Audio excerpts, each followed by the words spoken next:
Pues muy buenos días, esperamos que estén bastante bien y nosotros pues ya estamos retomando las actividades como tal aquí en la oficina después de este periodo vacacional de 2 meses prácticamente, que estuvimos un poquito apretados allá en la cafetería, pero bueno, ya estamos regresando acá.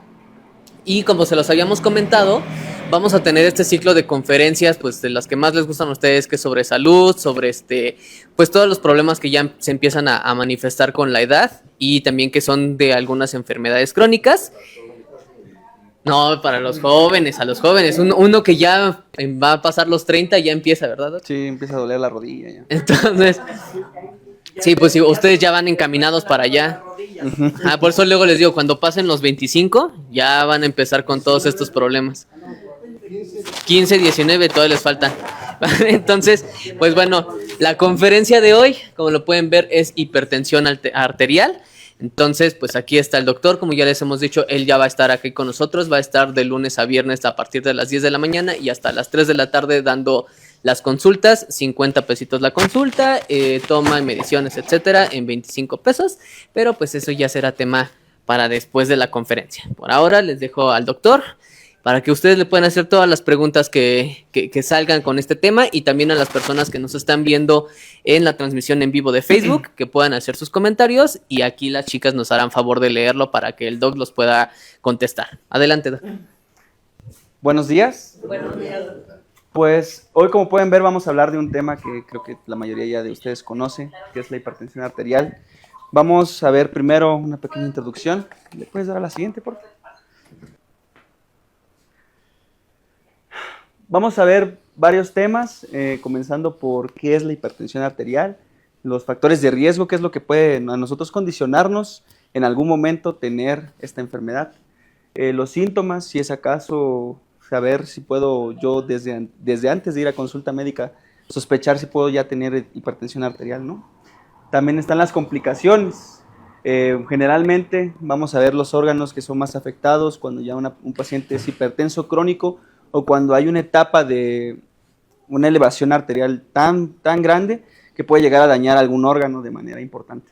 El diagnóstico, si se hace con una revisión clínica, y el tratamiento. Vamos a ver qué es mejor, el cambio en los estilos de vida o el tratamiento farmacológico.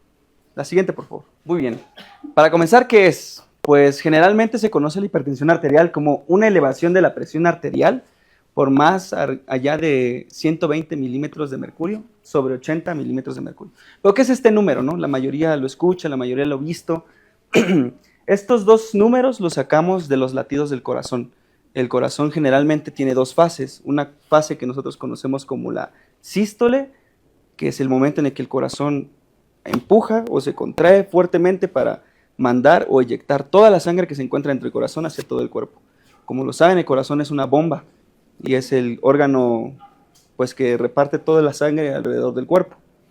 Cuando hace la sístole, hay una presión porque ejerce una fuerza sobre su propio cuerpo, entonces hace esto para eyectar toda la sangre alrededor del cuerpo y esa fuerza se traduce en presión. Esa presión debe de ser de menos de 120, lo que nosotros conocemos en el ámbito médico como una unidad de medición de presión, los milímetros de mercurio.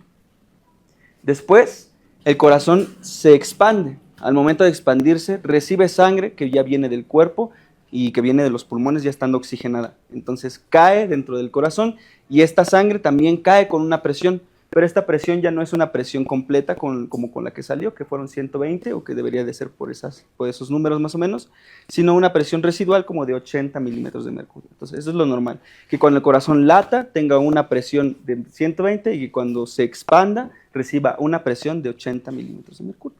Entonces, todo lo que esté por arriba de 120 milímetros de mercurio y 80 milímetros de mercurio, que se llama presión sistólica, el número más grande, y presión diastólica, el número más chiquito, es anormal. Primero vamos a comentar sobre los factores de riesgo. Los he englobado en tres grandes ámbitos, que sería la actividad física o una poca actividad física, alguna condicionante como enfermedad, por ejemplo, la diabetes mellitus, y el consumo excesivo de grasas, o lo que traducido al ámbito médico sería algo como dislipidemias, o tener las grasas altas, ¿no? Sin embargo, hay otros factores que son los factores dietéticos, los que nosotros podemos cambiar porque son lo que consumimos en el día a día. Estos factores pueden ser pues la mala calidad en nuestra dieta, incluso puede ser poco consumo de verduras, poco consumo de frutas, de fibra, que no sean de tipo animal, o pues no hacer ejercicio, ¿no? También. Un consumo elevado de sodio. No sé si recuerden una de las últimas pláticas que tuvimos sobre la sal y la forma en la que cuando se disuelve en agua se divide en dos fases, que sería la fase de sodio y la fase del cloro, porque la sal comúnmente se conoce como cloruro de sodio. Cuando se disuelve en agua, se divide en sodio y se divide en cloro. El sodio, por sus propiedades físicas, es capaz de atraer mucha agua alrededor de su molécula. Estos son ámbitos químicos, que es más que nada teórico, pero se conoce que es parte de la fisiología o de la razón por la cual la hipertensión llega a ser causada. Pero también el bajo consumo de potasio, magnesio y calcio pueden ayudar a tener una predisposición a desarrollar hipertensión arterial. Y también el consumo excesivo de alcohol. Se ha visto que pacientes o personas que no tienen hipertensión con 4 copas de alcohol a la semana disminuyen su riesgo de desarrollar hipertensión arterial, pero también de desarrollar riesgo cardiovascular y de diabetes. Entonces, las personas que consumen más de 5 copas al día, o más de 5 copas a la semana, son mucho más propensas a tener algún tipo de estas dos enfermedades. Podríamos pensar, son 5 copitas, que equivale más o menos a 150 mililitros de vino, o lo que podría ser más o menos una lata de cerveza, más o menos. Después tenemos los factores no dietéticos. Casi no se ve. Por ejemplo, el sedentarismo, el sobrepeso, la obesidad, incluso las variaciones genéticas. También una mala calidad del sueño. Como nosotros estamos acostumbrados, muchas veces no dormimos completamente. Generalmente se ha llegado a un consenso de que son 8 horas lo que es lo mínimo para dormir, pero pues algunas personas no pueden dormir eso, o incluso sí pueden dormir las 8 horas, pero depende de la calidad del sueño, que si están rodeados de ruido, si pueden llegar a un sueño más profundo o si sí descansan completamente. Por ejemplo, hay personas que tienen problemas o enfermedades como la apnea de sueño, que les provoca no dormir bien o que roncan mucho en las noches y ya no pueden respirar de la misma manera. Entonces al día siguiente, a pesar de haber dormido 8 horas, no están con todas las energías que les deberían de haber dado esas 8 horas, ¿no? Precisamente porque la calidad del sueño no fue la suficiente. Y sí, una mala calidad de sueño nos puede hacer propensos a desarrollar hipertensión arterial. Pero no solo eso, sino que también los estresantes personales o psicosociales nos van a alterar esta probabilidad de llegar a desarrollar hipertensión. Por ejemplo, estar en constante estrés emocional por cualquier tipo de situación también nos puede aumentar la presión arterial y ponernos en riesgo de desarrollar hipertensión. Ahora sí, la siguiente, por favor. Bueno, pero ¿cuáles son los síntomas de la hipertensión? Pues generalmente es asintomática. La hipertensión es conocida como el asesino silencioso. Muchas veces nosotros podemos estar con una hipertensión muy elevada y marcada y no desarrollar ningún síntoma hasta que ya es demasiado tarde. Con demasiado tarde me refiero a que ya hay un daño en algún órgano. Pueden ser los riñones, el corazón, los ojos, pero generalmente pues sí, es asintomática. Y no hay otra forma más de averiguarla que el monitoreo y el constante chequeo. Después de los 35 años es bueno comenzar con chequeos de la presión arterial porque ya se ha visto que personas más jóvenes dentro de esas edades empezaron a desarrollar esa enfermedad. Sin embargo, pues no es algo tan preocupante si llevan unos estilos de vida buenos. De todas formas, el chequeo siempre es bueno.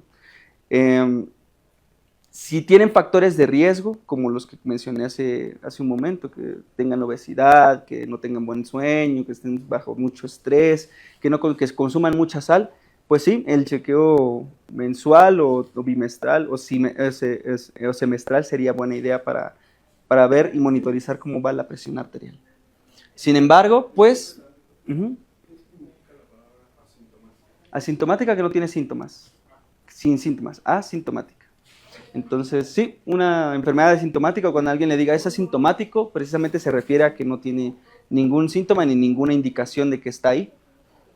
Pero se ha visto también que hay jaquecas o dolor de cabeza recurrente, fotopsias, que son una palabra para mencionar luces en la vista.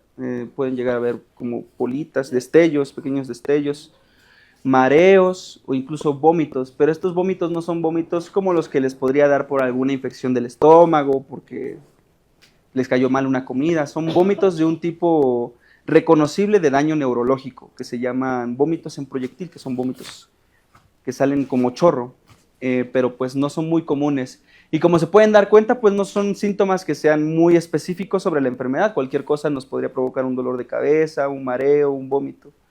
Y pues las fotopsias también, en general, la mayor parte de la población llega a ver alguna vez este tipo de lucecitas, sin embargo no significa que estén enfermos.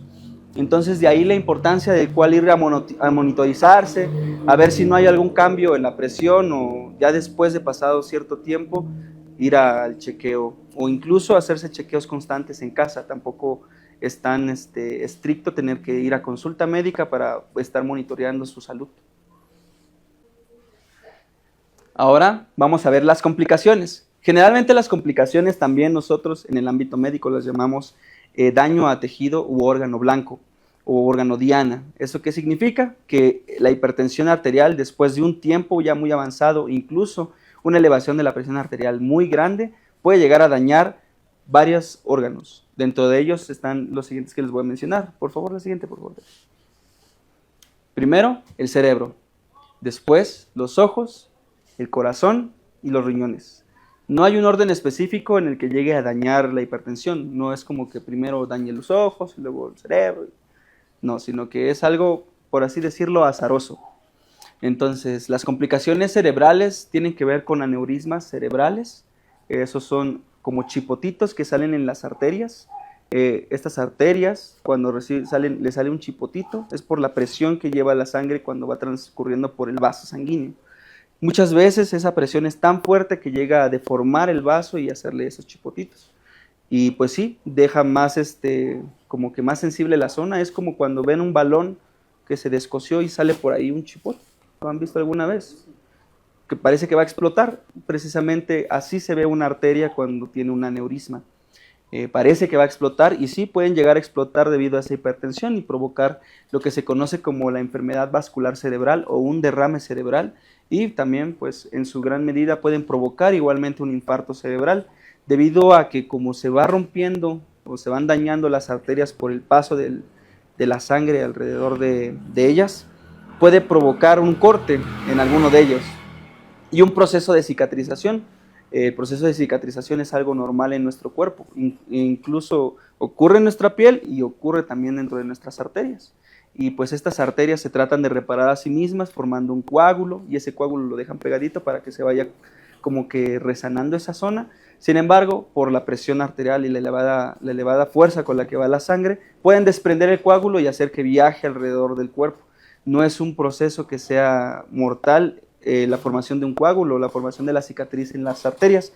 Constantemente lo hacemos. Sin embargo, lo que es peligroso es tener una elevación grande de la presión arterial y que por esa razón no se deje como que curar esa zona y que el coágulo viaje por nuestro cuerpo y llegue a algún lugar donde pueda provocar algún infarto. También están las complicaciones oculares.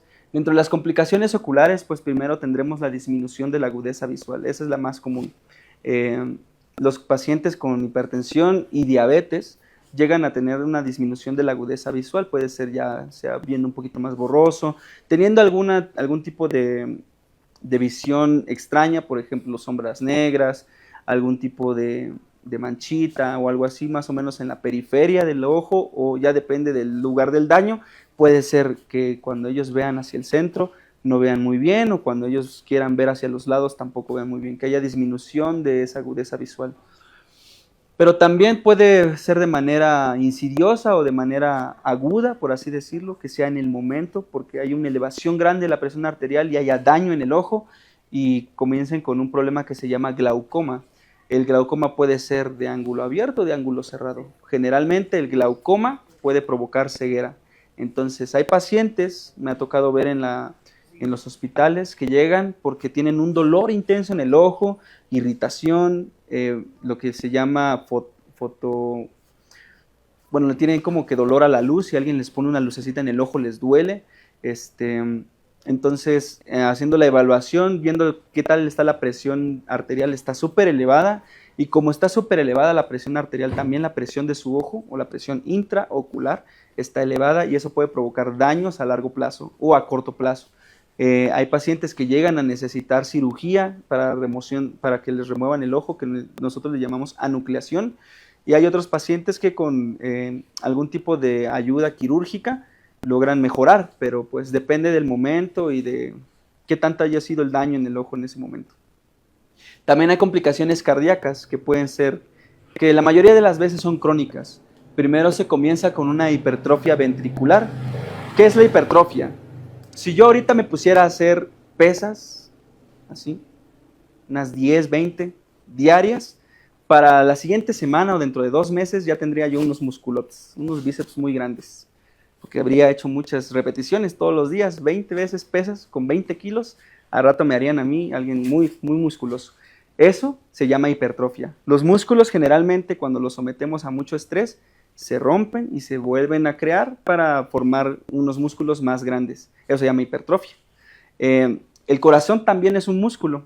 El corazón late y late con una fuerza suficiente, pero si late con esa fuerza y no logra llevar la sangre a todo el cuerpo, va a empezar a latir con mucha más fuerza. Lo que hace la hipertensión es evitar que esa sangre circule de una buena manera, porque hay muchísima presión y el corazón tiene que hacer muchísimo esfuerzo para tratar de bombear toda esa sangre alrededor del corazón, alrededor del cuerpo.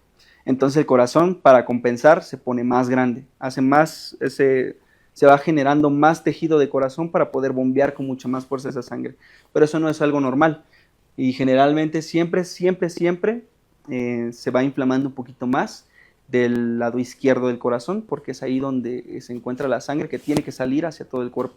Entonces, en el lado izquierdo del corazón, una de las cámaras de corazón que se llaman ventrículos, tenemos 2 aurículas que son la parte superior y 2 ventrículos que son la parte inferior. El ventrículo izquierdo, el que está de este lado, es el que carga esa sangre y el que va a apachurrarse para salir toda la sangre hacia nuestro cuerpo.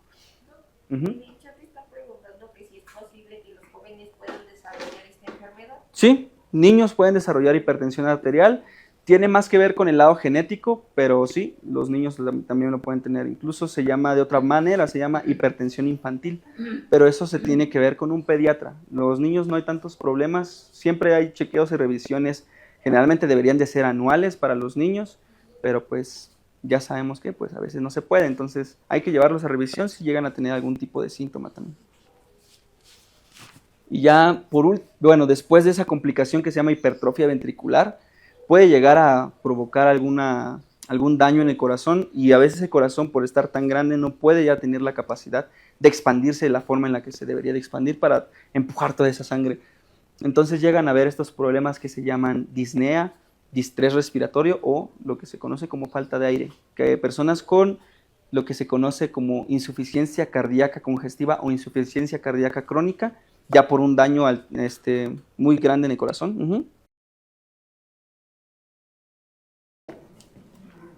Bueno, pero ¿cómo es el diagnóstico? ¿Qué debemos de hacer nosotros, los médicos y la población, para saber por qué tengo hipertensión arterial, ¿no? Ya sé. ¿Sí, verdad? Ahí está. Bueno, primero vamos a hacer una evaluación. La evaluación va a ser para todos los pacientes que ya estén por arriba de cierta edad, porque se ha visto correlación entre que después de cierta edad nosotros somos más propensos a desarrollar hipertensión arterial. Esto es porque con la edad la presión arterial va aumentando poco a poquito. Entonces puede llegar a aumentar de manera súbita y que nosotros no nos estemos dando cuenta de eso. Por lo tanto, tendremos que hacer mediciones en todos los pacientes de la presión arterial. ¿Cómo van a ser estas mediciones? Estas mediciones pueden ser en casa o pueden ser en la consulta médica. Las mediciones en casa se van a hacer poniéndose siempre de manera relajada, en la primera hora de la mañana, cuando se despierta uno, y sin estar acostados, sin estar tensos, sentaditos en una sillita, con el brazo recargado, el brazo izquierdo recargado en algún lugar, y midiéndose la presión con un aparatito que sea de manera electrónica. Entonces, cualquiera puede conseguir ese aparatito en su casita, no cuestan más de 400 pesos. Me podrían decir a mí, ¿Cuál es el mejor aparatito? Hay bastantes, yo les puedo dar incluso una lista de cuáles son los que son aceptados por la Asociación Americana de Corazón para que ustedes puedan utilizar en su casa y que sepan que esa medición es correcta y que no hay una alteración, que porque el aparatito no estaba bien calibrado, que porque utilicé este aparato que quién sabe si sí o si no. Disculpe.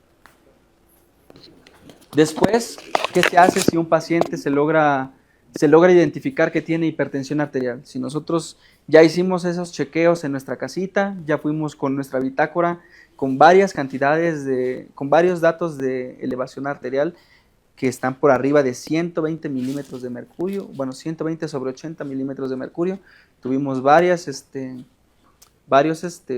valores alterados y el doctor nos tomó la presión arterial en consulta 2 veces y 2 veces seguidas salieron que teníamos la presión arterial elevada.